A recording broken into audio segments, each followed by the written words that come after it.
Hello friends, आज हम आटे का उत्पम बना रहे हैं। 2 कटोरी मैंने आटा लिया है और उसमें 2 चम्मच सूजी ऐड कर दिया है।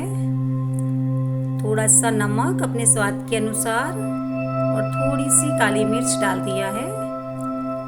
हरा धनिया का पत्ता और 2 हरी मिर्च को, हरी और लाल दोनों मिक्स है, दोनों को कट कर दिया है।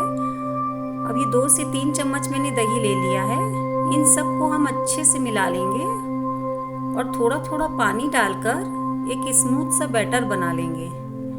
इसमें ध्यान रखेंगे कि लम्स ना हो, कोई गुठली ना हो। एक साथ पूरे घोल को मिक्स कर लें। बहुत ही टेस्टी नाश्ता है ये, आप कभी भी बना के खा सकते हैं इसको। ये हमारा घोल एकदम रेडी हो गया है। अब हम इसमें थोड़ा सा खाने का सोडा मिला देंगे, 1/4 स्पून। आप चाहें तो इसमें इनो भी डाल सकते हो। और इसको अब हम अच्छे से मिला लेंगे।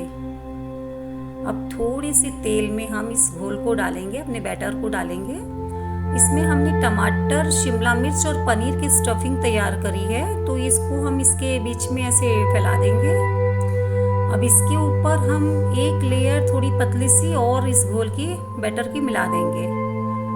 इसको अब हम एक साइड सेकने देंगे, उसके बाद पलट देंगे। देखिए कितना प्यारा रंग आया है, ब्राउनी क्रिस्पी कलर आया है एकदम। अब ये तैयार हो गया हमारा, पीछे से भी सीख गया है खूब अच्छे से। ये देखिए बहुत अच्छे से हमारा सीख गया है, बहुत ही क्रिस्पी नाश्ता है और एकदम भरपेट आप आराम से खा सकते हैं इसको, धनिया की चटनी अपनी बना के। और आप ऐसे भी कोरा खाएंगे, बहुत ही टेस्टी है ये वाला नाश्ता। अब इसी बैटर से हम दूसरा एक वेरिएशन किए हैं। थोड़ा सा तेल में ये बैटर फैला दिए हैं। अब इसमें हमने शिमला मिर्च, टमाटर, पनीर डाल के थोड़ा ढक के पलट दिया है। आप चाहे ऐसे बना सकते हैं, चाहे आप वो सैंडविच की तरह बीच में भर के भी बना सकते हैं, जैसा आपको पसंद हो।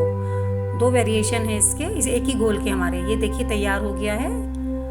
अब आप इसको कभी भी खाएं, खिलाएं सबको और एंजॉय करें। और चैनल को सब्सक्राइब ज़रूर करें।